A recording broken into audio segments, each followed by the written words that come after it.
Imagine the scene: a muffled dawn in Campeche, the smell of the sea mixed to the aroma of the colorful message that escapes the kitchen, when suddenly his 7-year-old wakes up screaming, his wide eyes with terror. He speaks of Egyptian soldiers to us stripping slaves under a relentless sun, describes in distressing detail when the Red Sea waters opened as giant walls for over 3 millennia.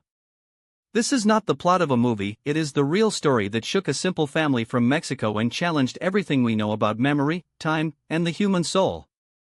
In the heart of the San Roman neighborhood, where the coarse walls hold secrets of the past and the wind brings the Gulf spectrite, the Vasquez lived, Miguel, the seaman who spent whole nights in the dark waters in search of shrimp, and Carmen, a woman of unbelievable faith, who dedicated her mornings to teaching the children of the catechism of the wonders of the biblical miracles.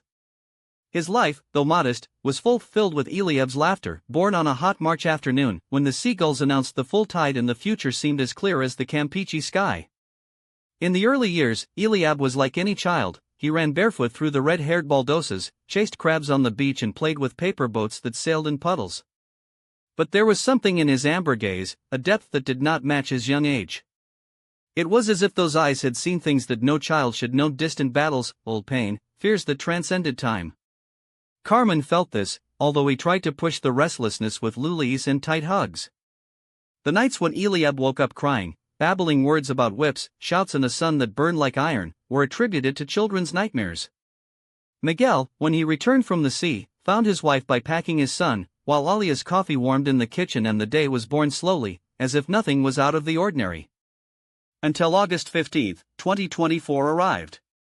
The heat was suffocating, typical of the peninsula, and the bells of the San Francisco church called the faithful to the Mass of the Assumption of Our Lady. The family, as always, was there: Miguel, with his hands calling for work, Carmen, with his rosary between his fingers, and Eliab, from beaten sandals, stepping on the cold stones of the temple. It was then that everything changed. Faced with a colonial painting of Moses holding the boards of the law, the boy suddenly stopped, solved his mother's hand and was still, as if he had seen a ghost. His eyes filled with tears, and when Carmen, kneeling beside him, asked what was happening, the answer was a punch to the stomach: "I was there, Mom. I carried stones at them. I saw when he lifted the staff and the water rose like walls, higher than our house." The air froze. The faithful turned, curious. Miguel, who was talking about the shrimp crop, approached and heard the impossible account: soldiers with shiny helmets, people running with bags in their backs, the red sky like the sunset in the sea, but loaded with terror. It was the vivid description of someone who was there. That afternoon, while Carmen prepared the cooked pibble and the smell of the sour band and orange took over the house, Eliab played in the courtyard as if nothing had happened. The August sun burned the baldosas, and the boy, with his paper boats, looked just like a child. But at lunchtime, something unexpected occurred. When Miguel made the sign of the cross to bless the food, Eliab got up in the blue plastic chair and began reciting words in a language that his parents had never heard: Baruch to Adonai, Elohinu, Melech Jalem. Miguel dropped the fork. "Where did you learn this, son?" he asked, his voice shaking. The answer was even more disturbing: "I always knew, Daddy. So we blessed bread in Egypt when we had something to eat." Carmen felt a knot in her throat. The cook was cool on the table, while an uncomfortable truth hovered in the air: that 7-year-old boy spoke as if he had lived another life, at another time, under another sky. And the scariest? He really believed in each word. Lowering the river to search for water or washing clothes, mothers forbade us from approaching the margin. They said that the Nile was a god for the Egyptians, but for us it was just a place of death, explained the boy, Pasan. From the fingers by the rough edge of the wooden table Miguel had made with planks of a wreck boat. Carmen felt the cold sweat drain from the back, despite the damp heat that still involved the courtyard. They were not stories. They were not a child fantasies. It was memory. Living memory, throbbing in the voice of a boy who had never left Campeche, who has never seen a river beyond the narrow channels that served around the city. And yet, he spoke of the Nile as who still smelled the smell of rotten mud and fish in the nostrils, as who still listened to the screams of the Egyptian foreman echoing between the palm trees. "And your mother, Miriam?" Miguel hesitated, thick fisherman's hands shaking as he held Chaya's glass of water. "What happened to her?" Eliab's eyes filled with such an old sadness that it seemed to have been inherited from other ages. She did not reach the promised land, she replied, lowering her head. He died in the desert, shortly after we crossed the Red Sea. The sun was very strong, and the water we took to the odors ended up fast. She made me promise that she would take care of the younger ones, those born on the way. Then one day, he simply closed his eyes and didn't wake up anymore. The boy touched his chest, as if he still felt the weight of the promise. We buried her in the sand, with a stone on top so that the vultures would not arrive. My father Gershom cried so much that I thought I was going to die too. Carmen drove his hand to his mouth, choking a sob. It was not possible. It was not human. A 7-year-old could not carry that mourning on his shoulders, that pain that seemed to have been carved in centuries of exile. And yet, there he was, with his fists clenched on the table, his nails marking the wood as if he was still holding the arid earth where he buried his own mother. "And your father?" asked Miguel, his voice hoarse. "Did he arrive?" Eliab shook his head slowly. "He died before we crossed the Jordan. One day, as we set up the camp, a scorpion stung his foot. He swallowed fast, and he couldn't breathe. Moses prayed for him, but God had already decided to take him." The boy's lips trembled. "I was alone then. Until I woke up here." The silence that followed was so dense that it seemed to have weight. Carmen looked at Miguel, seeking some explanation, some thread of rationality amid what everything. But the fisherman could only fix his eyes on his son, as if he feared that at any moment he would fade as smoke, or worse, as if feared that it was something much older than a simple boy. It was then that Eliab raised his head, his eyes shining with an intensity that did not belong to that age. "Dad Miguel," he called, extending his little hand on the table. "You need to take me back. Ruse of los Egyptian war cars, this metallic blender that Hacia temblating el desierto es y propia tierra siendo torn by hieroclaws. Eliab cerró los puños, los nudillos blancos bajo la luz cruda del mediodía campechano, as if he pudges feel el panic that he learned el pecho that time. He was Jerkel del Faraón. In the soil soldiers, Papa Miguel. It was all. Cars con cuchillas and lames, arrows with arrows that brillaban like serpents al sol, y los caballos, hizo una pause, swallowing saliva dash. Los caballos era black like la noche sin luna, y sus crines volaban as llamas cuando galopaban. Los Egyptians britaban cosas horribles, cosas that in Quiero repeats. Decian that in the way before the soul was put it, that we rock ourselves as langastas, that us return to las cadenesas de Jerry and Pewter in el desierto. Carmen if level I unspro, as he pudiera contener el faded bark that has lemon brocaba las cosillas. Miguel in gear, in the apartaba los ojos del rostro de su yo, where there is a shadow of a hombre antiguo seems to lucha for emerging among the infantile rips. Hymons. Eliab breathes hondo, as he sire mismo reads hemo los pulmones el recordello. Moses lifting a rod hacia el mar. Un silencio cayo on el patio, tan denso as the singing of los pajaros en el chicoapot parecía habereve. Eliab extendio el brazo, imitating el gesto, an instant, bajo la light filtered by las hojas, soluto widens like a prophet. Did Sipon say, and voice was just a hilo, pero. Loaded with something that did not belong to a child. It wasn't the wind, Dad. It was him. A sound like 1,000 trumpets at the same time, as if the sky had split in two. And then. His eyes, before golden, now burned with a fire that Miguel had never seen in them. The sea opened. Carmen held her breath. Miguel felt that the ground under his callosy feet became unstable, as if the story itself was rewriting the laws of the world in front of his eyes. It was a way, Eliab continued, now walking in circles, his hands moving as if they sculpted the air. A dry land, perfect, between two water walls higher than the palm trees here. The water did not fall, Dad. He didn't move. It was as if someone had frozen time only for us. The waves were still, shining under the sun, like blue crystals, but we knew that at any time they could fall and drown everyone. And they crossed?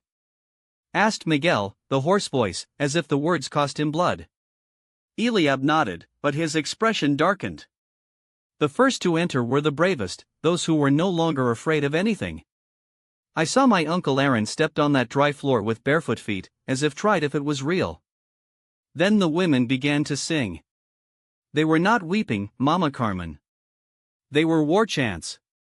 As if they knew that, for the first time, we were stronger than the Egyptians. He paused, and his lips trembled. But then we listened to the roar. Miguel leaned forward, his elbows on his knees, as if approaching could drag him to that distant desert. The Egyptians had also entered. Eliab closed his eyes, and a tear escaped, brilliant like the sea he described. Their horses slipped in the mud of the bottom, but continued advancing. The pharaoh was in front, in a golden car, shouting that would catch us even if he had to dry the sea with his own hands. He wore his eyes, and in them there was something that was not fear, but a terrifying certainty. But God did not allow it. The silence that followed was so deep that even the buzz of the mosquitoes seemed to have ceased. The waters fell, Eliab said, and his voice was a whisper that however filled the entire patio. Not like a wave, Dad. Like a fist. As if the sky had dropped and crushed all of them in a single blow. He took his hands to his ears, as if he could still hear the drowned screams. The cars, the horses, the men, everything disappeared in seconds. Only the sea remained again, calm, as if nothing had happened. As if an entire army had just swallowed. Carmen sobbed, unable to contain it. Miguel stared at his son, but he no longer saw the boy who fished with him in the morning. I saw a witness. To a survivor of something that only existed in the sacred books and in the sermons of Father Lorenzo. And then Eliab did something that left them breath. He knelt on the floor of Apstone land, gathered his hands as in prayer, and began to recite in a guttural language, ancient, the words he had heard that morning on the shore of the Red Sea, when the Hebrew women sang victorious song while the bodies of their oppressors sink into the depths. Miguel did not understand the words. But he understood the tremor in his son's voice. And he understood, with a sacred terror, that something impossible had just become real. The rumble of 1,000 thunder breaking in unison. As if the heaven departed in two and the ocean, tired of containing his fury, decided to swallow the pride of Pharaoh and the steel of his legions. Eliab opened his eyes suddenly, and in them the reflection of a cataclysm burned that not even time had managed to turn off. The waters did not fall, they threw themselves. With a roar that froze the blood in the veins of the Hebrews already safe on the shore, two white foam walls in divine anger crashed into the dry road, dragging cars, horses, armor and the cries drowned from men who, seconds before, believed they owned the destination. The sea closed like a grave. As a closed fist that will crush, once and for all, the last threat against the chosen people. Water. Eliab's voice was a whisper now, but every syllable weighed like lead, everything was swallowed. The golden cars sank like stones. The horses became shadows that the current dragged to the depths. And Pharaoh. He paused, and for the first time, his childish face showed the weight of a memory that did not belong to him, but that he had recorded in the soul. Pharaoh, with his snake crown and his mantle of arrogance, disappeared under the waves as if he had never existed. A thick silence fell on the patio. Only the buzzing of the insects in the Campacana afternoon and the choppy jadio of Carmen, which had the white knuckles of tightening the edge of the table. And you? Miguel asked, with the dry throat. What did you do when they saw that? Eliab slowly turned to them, and in his eyes there were no tears, but an ancient fire. A fire that had seen Miriam burn when, with a tambourine in her hands, she began to sing with the other women, while the sea spit the remains of the army that dared to challenge Yahweh. We chants, he said, and his voice echoed as an echo of that triumphal choir. My mom Miriam took her drum and began to sing Jehovah, because he has done something glorious, horse and rider threw into the sea. And we all follow her.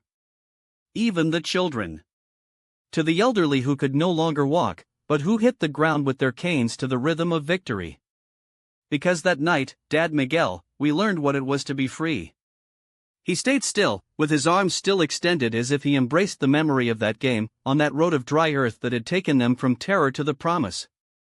Then, he lowered his hands and sighed, as if he released the air also released centuries. That's what I saw, he murmured. That is what I am. Carmen took her hands to the face. Miguel stared at his son, but he no longer saw the 10-year-old boy with his knees scraped and sweatshirt. I saw a witness. to a bridge between the dust of history and the breath of the divine. And at that moment, something in the air changed. As if the wind that still whistled among the trees of the patio carried with him the distant echo of a sea that, thousands of years ago, had obeyed a more powerful voice than that of the kings. The air is filled with that uncomfortable silence that only breaks the pencils by scoring in notebooks or the creak of a briefcase when opened. Eliab did not look away from the doctor's face, as if her eyes, dark as the wet earth after the rain, could read in her the same thing she tried to decipher in him. Because the greats, continued with a calm that disarmed, when they do not understand, they look for two things, or a disease that explains everything, or a miracle that justifies it. And you brought devices to measure my head, as if my memories were a tumor. Father Vega crossed his arms, but not for skepticism, but because something in the child's voice had touched him like a finger on his shoulder. Or as if they were a blessing, he murmured, more for himself than for others. Dr. Morales, on the other hand, did not hide his fascination. With hands that had held ceramic fragments of 3,000 years, carefully developed the first object on the table, a cooked mud shard, with inscriptions for Proto-Sinaitic that only the most trained eyes could decipher. Eliab, he said, sliding the fragment to him, this was found near Tel El Borg, in the north of Sinai. It belongs to an Egyptian fort of the 18th dynasty, the time of Ramses II. Do you recognize these symbols? The boy bowed his head, and for a moment, the patio of the house in Campeche vanished. There were no longer bungles climbing the wall, nor the smell of freshly baked bread that came from the kitchen. Only the hot wind of the desert, the creak of the sand under Spence sandals, and the weight of a mud table among its small fingers.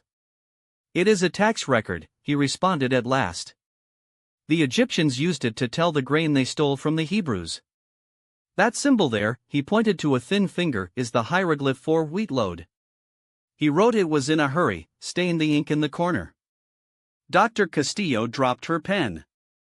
Father Vega santiguo without realizing it. And Dr. Morales, for the first time in 3 decades of excavations, felt that the ground moved under his feet. And this? He asked, now showing a lapis lazuli amulet with the figure of a winged beetle, found in a noble tomb in Pi Ramses. He was from an officer, said Eliab without hesitation. He wore him on his neck the day the sea closed. I saw it float. I walked between the bodies, shining like a cat's eye under the sun. He approached, took the amulet with reverence, and brought him closer to his ear, as if he could still hear the echo of the waves devouring metal and meat. This man shouted his mother's name before sinking, he added quietly. His name was Nebu. The silence that followed was not uncomfortable. It was sacred. Like the one that precedes an oath, or the one left after a miracle. Dr. Castillo, whose career had been built on diagnoses and protocols, felt her hands tremble when taking notes. Eidetic memory, he wrote, but crossed out the words instantly. Because what I was witness was not just remember. It was testimony. And the columns of fire? Asked Father Vega, breaking the spell with a hoarse voice for emotion. Those that, according to the Exodus, guided the people at night. Eliab closed his eyes. When he opened them, they had lost the innocence of a 7-year-old boy. They were not columns, he said. It was him. And with a gesture that did not belong to his age, he extended his arms, as if he could embrace the glow that only he saw. It was as if the sky had torn, and someone had put their hands to illuminate the road. I didn't burn, but if you approached too much, your hair was bristling and you felt that the chest was going to explode. He paused, looking for words that did not exist in any language. It was the sound of silence made light. Dr. Morales took off his glasses and rubbed his eyes. Not for tiredness, but because, for the first time, he understood why some Egyptian hieroglyphs described the Hebrews as the people who follow the fire that does not consume. It was not a metaphor. He was a witness. And Moses? Dr. Castillo whispered, as if he feared that the name invoked something bigger than the room. Really, there were really with him? Eliab smiled. Not a child's smile, but that of an old man who remembers the touch of a friend after centuries. Of course. And then, with a naturalness that froze the blood of those present, he added, although it was not how they paint it. He had a rough hands of loading stones, and when he laughed, wrinkles were marked around his eyes as cracks on the dry earth. He approached Father Vega, took Colossa's hand, that of a man accustomed to blessing and digging tombs, and put it on his own chest. "Here," he said. "Here is your voice. When I close my eyes, I still hear it." Outside, Campeche's sun still fell to lead on tile roofs. San Francisco's bells played 4 in the afternoon, as they had done for centuries. But in that patio, under the Zapote boy, time had stopped. Because they were not questioning a child. They were in front of a survivor. It could not be explained with words, but that he was still alive in the very beat of his home. That shell was not just an object, it was a fragment of eternity, a whisper of the desert that had crossed the time to perch in the hands of a child who no longer remembered, but still carried in his blood the echo of the sands of Egypt. The years passed, and Eliab grew how trees grow by the sea, strong, salt and dotted with roots sunk in 2 worlds. He learned to navigate the turbulent waters of adolescence with the same naturalness with which, in another life, he had followed Moses through the desert. I didn't talk about it. I didn't need to do it. Sometimes, on temporary nights, when the wind whipped the roofs of tile and the gulf roared like an injured lion, Carmen found him in the courtyard, sitting under the Zapote boy, with his eyes closed and his fingers stroking the shell. "What do you think, Millet?" I asked him, although he already knew the answer. "In nothing, Mom," he replied, but his smile was different. It was the smile of who keeps a secret that is not his, but from the universe. Father Vega, already old, used to say that Eliab was like those saints of which books are not written, but that they walk between us with the peaceful light of those who have seen the face of God. He did not preach. He did not do miracles. It was simply. And in that quiet being, in his way of leaning to collect a snail on the beach or to remain motionless when the sun was put as a host of fire on the horizon, there was something that transcended the ordinary. The neighbors loved him. Teachers remembered him as a brilliant student, although sometimes too still, as if heard music that only I could hear. Until one day, at 17, Eliab announced that he wanted to study archaeology. Archaeology? Miguel repeated, cleaning his hands in the salt-stained pants. "And that for what, son? To dig up old bones?" Eliab did not flinch. He only pointed to the horizon, where the sea and heaven merged into a blurred line. "Because there are things that the world has forgotten, Dad. And someone has to remember them." Carmen held her breath. It was not the response of an impulsive young man, but the serene certainty of a man who, without knowing how, remembered a mission. Dr. Morales, aware of the news, arrived that same week with a letter of recommendation for the Hebrew University of Jerusalem. "The institute will cover all expenses," said the document. "Your case remains of exceptional academic interest. And if you remember everything there?" Carmen murmured that night, while Miguel checked his son's bags. "What if it is again?" Miguel hugged her, feeling the weight of the years on her shoulders. "Then we will know that God was not wrong to choose it." The day of the farewell, the port of Campeche dawned with a strange calm, as if even the wind knew that something big was about to happen. Eliab hugged his parents with a force that hurt, but his eyes had no tears. Only peace. Before climbing the plane, a small silver amulet that always carried, a jamsa, the symbol of the hand of Fatima that Carmen had given him years ago. He placed it on her palm and closed her fingers on cold metal. "Get it for me," he said. "Until it returns." "And when will that be?" she asked, with a broken voice. Eliab smiled. Not as a child, but as someone who had already lived 1,000 lives. "When the sea decides." And so, between the smell of salt and the distant repeat of the bells of San Francisco, the son of the fisherman and the teacher left towards Jerusalem, carrying in the backpack not only books and clothes, but the silent weight of a testimony that the world was not yet ready to understand. But the world, sooner or later, always ends up listening. Because the greatest truths are not shouted, they whisper. And the whispers, when they come from the soul of a survivor, last more than the empires. Time, that relentless sculptor, was carved in Eliab the marks of an existence that was no longer his. The pages of the books that devoured at the university, which volumes dusty on lost civilizations, spoke to him in a language that his blood recognized before his reason. The excellent notes were not merit of the discipline, but of an ancestral memory that aroused between the lines, as if the Egyptian hieroglyphs or the Dead Sea Rolls whispered secrets. And when the son of Campeche fell on the sea to sunset, transforming the waves into copper sheets, he helped his father collect the networks with hands that, once, had sustained the hope of an entire town. Memories were no longer dreams. They were echoes. Echoes of a prayer in Hebrew that sneaked into the crunch of the branches of the Chicxulub, when the night extended its mantle over the gulf. Echoes of a cradle song that no mother had sung her, but that her soul was humming in the dark, as if the wind drags her from a past that the world had taken out dead. Because there are truths that are not archived in memory, they are recorded in the bone. And there are miracles that do not die with those who lived them, but they expect, patiently, for time to align the stars to reveal themselves again. In that modest house of white walls and windows always open to the sea, the proof of the impossible sometimes breathes among us. That a soul can cross the threshold of death and return not as a ghost, but as a witness, not to frighten, but to remember. Because miracles are not lightning that leaves the sky, they are seeds. And when faith is the fertilizer, to the desert it blooms. The sea knew it. Every morning, when the tide was removed, he left conscious that seemed to form ancient letters. Every afternoon, when he returned, he erased the footprints as if he kept a secret too big to be deciphered by curious eyes. But Eliab understood.